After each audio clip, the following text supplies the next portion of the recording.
Alright, so this is a follow-up video to my last video on this 1S topic for the DJI O4 Air unit. I guess a lot of people refer to this as the O4 Lite. And a lot of people were like, well, how about some real-world flight tests? So went ahead and put a 1S build together. And I want to preface right at the beginning here, big disclosure, do not try this. I think it's a bad idea. Ultimately, you will lose video, and then how do you fly? You're not going to be able to land. So I will show you DVR footage here of what I did. In case you're wondering what this is a Flywoo Baby Nano, I believe. And previously on here was the Walk Snail video transmitter, which was I think it was connected to the 5-volt regulator on this one. And the flight controller on this one had a 2 amp 5-volt BEC, which was enough for the Walk Snail video transmitter and camera. It's not enough for the O4 Air unit. It's basically, it just doesn't provide enough current, and it browns out on takeoff. So I did rewire it and connected the power to the O4 Air unit to the 1S battery directly, and this is the 1S battery that I used. It's the one for this build, the 450 1S from Flywoo, and the A30 connector down there. And yes, it does take off and fly, as you'll see in the DVR footage. And I, just to sort of recap the first video in case you missed it, I did an initial test of the O4 Air unit just on battery power only, not armed. It does go down to 3 volts, a little over 3 volts, and then it will basically stop transmitting. Apparently, and so I put that information in the main review video, and people were like pretty upset that I didn't include the rest of the stuff in the main video, but that video was like an hour long, and I just had to cut stuff out and make separate videos, and that's why you're seeing these videos here. So unfortunately, that's just the way it goes. Now, that being said, I did try a bench test where I had it armed on a 1S setup, and I think it's going to, your results are going to vary depending upon your particular setup. I believe, and I don't remember exactly what I said in that video. You'll have to go back and watch it. I'll link that in the video description, so go back and watch it if you want. But I remember saying something like around 3.4 volts, I believe, is when it ultimately stopped transmitting, with it armed and with motors running, but not actually flying. And that was on the T-Cube 18. Now, in this particular setup here, these are slightly different motors, different flight controller. Obviously, it's being powered directly off of the battery in this case. The results are a little bit different. And also, you're going to find that people that are testing this on 1S setups, a lot of people are going to have different results. So it really depends on their setup. So some people I saw out there were able to get this down to, I think, 3.3 volts or so before they lost video.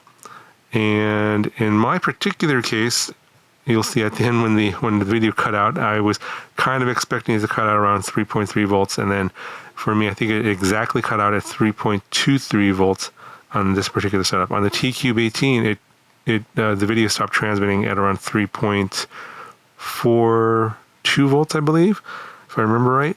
So again, the setup and the motors and whatever you're using is going to give different results. I think also the battery is going to give you different results as well, if it's able to not have as much of a voltage sag.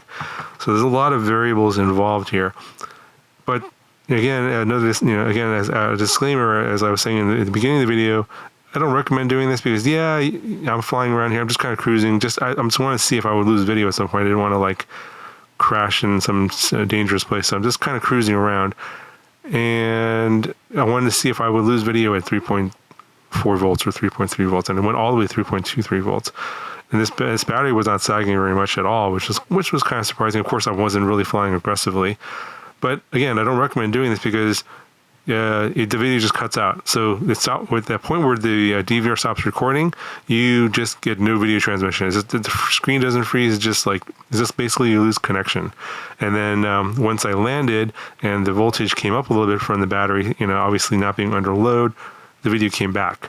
Obviously, it didn't record that in the DVR, but in the goggles, the video came back when the voltage came back up a little bit on the battery once the battery was at rest.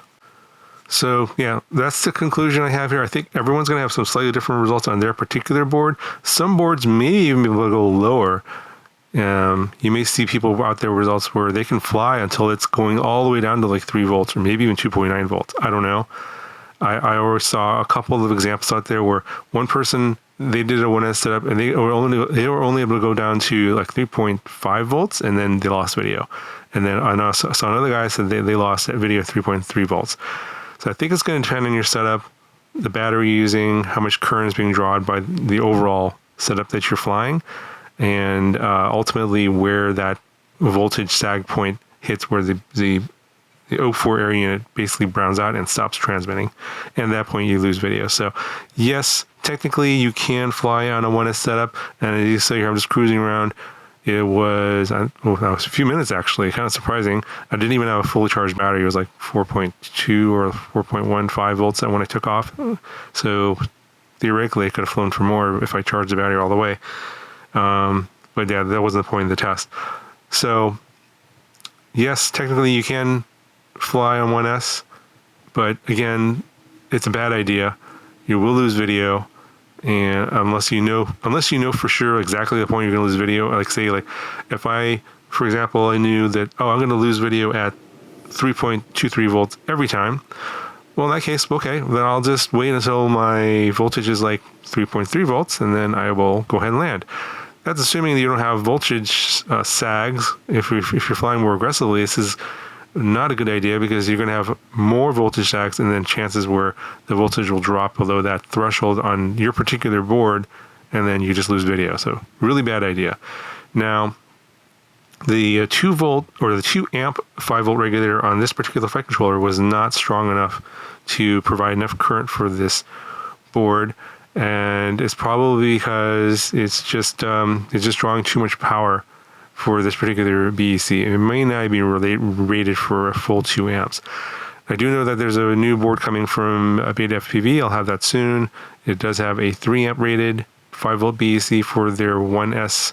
I think they have a Meteor 65 and a Meteor 75 Pro 04 Lite versions coming out in a couple weeks. So you'll see that on my main channel shortly. As soon as I get those in hand, I will put those videos out. And of course, they'll have the proper voltage regulators on there so that you won't have the brownout problems and you won't lose video. Of course, you will still, they'll still crash at whenever the battery dies at at 3 volts or 2.9 volts or whatever the battery you're using dies at.